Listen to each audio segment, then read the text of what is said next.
Please stand for the pledge.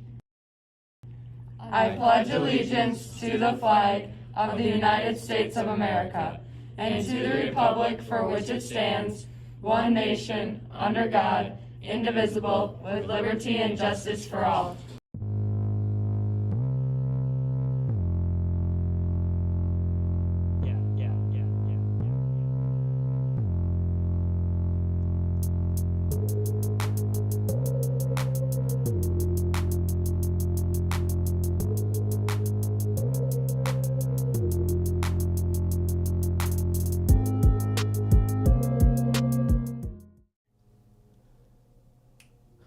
Welcome to the beginning of the final trimester of 2021/2022. Mr. Madsen and Miss Penza are kicking off the week with class meetings today. The junior meeting is during advising, the freshmen meet during second, sophomores during third, and seniors during fourth. You'll get more details about time and place via the newly installed PA system. Before that, double check your schedule and make sure you know when you're going and when. No one likes to be that kid who sat through an entire econ lecture on resources and when you were actually supposed to be a few doors down with Profe. Okay. Check your after-school schedule too. If you were in a winter sport, you were winding down before we left break, but some teams are practicing. Softball even has games scheduled for next week. All of these details are really pointing out something that will help you this try.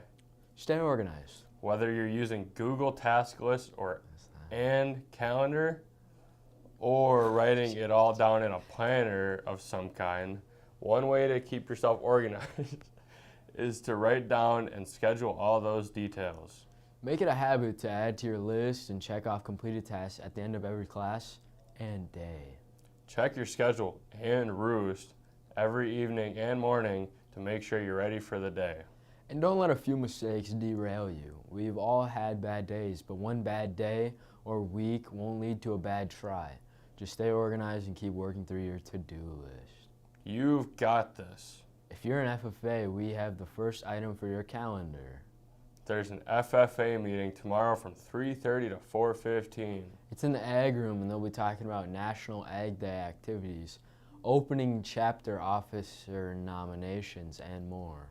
Juniors also need to plan around a few more dates this week as you plan ahead for the ACT. Tomorrow during second hour, you will be filling out the informational part of the ACT to make testing faster next week. That will be in the Commons, and if you're signed up for the ACT boot camp on Thursday, there will be an ACT boot camp in the LMC. It's virtual and will take all of the morning. And with that, Paige Blackdeer is a senior who has set some high goals for herself. Stay tuned to find out more. For Paw Print Live, I'm Wyatt. And I'm Lucas. Living in a rural area is normal for some people, but foreign to others. Paige Blackdeer has lived in Blackford Falls for 7 years. She hasn't always lived in a small town, but let's hear how it fits into her story. I was born in Florida, and then after that we lived in Iowa for a little bit, and then after that we lived in Tucson, Arizona, and that's probably where I spent the majority of my life. Black River is starting to catch up. I think there was like 6 or 7 years there, and I'm working on my 7th year here. So moving here wasn't fully our choice.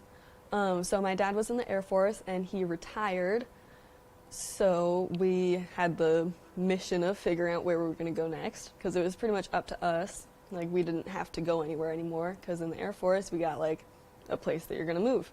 Like, very limited choices. This was where my dad got a job, so we just went with that. I don't think it was really like a big revelation for me.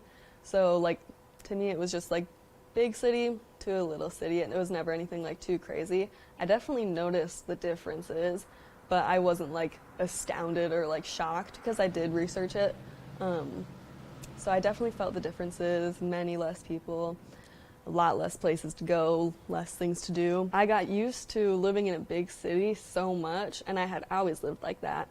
And even living in a big city, like, not everyone like takes advantage of that, but we did. Like, we were doing something every day, whether it was going out to eat, going shopping, going to see a movie, going to the zoo. I just feel like we were always doing something. I kind of just always knew that I wasn't gonna stay here.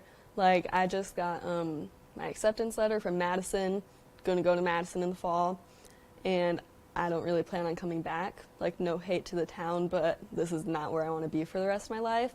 I definitely have friends, and like I've put down some roots here, but I always knew that I wasn't going to stay here. I applied as an astronomy physics major, but after some reflection, I think I might switch that. I'm thinking more about environmental sciences. Even when I lived in Arizona, I always kind of knew that I wanted to go to Madison. Like, that's a really young age to know where you want to go to college and know where you want to live. But that's where my dad is from.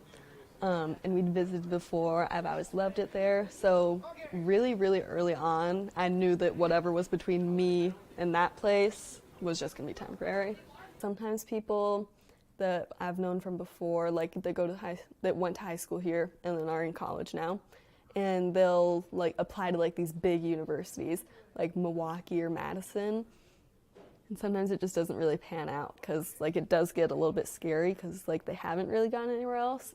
So they'll like transfer to a smaller school or closer school. I also feel like even if you're not given the opportunity to go somewhere, no one's stopping you from learning. Like, we have the internet, we have books, nothing's stopping you except for your own mindset and beliefs.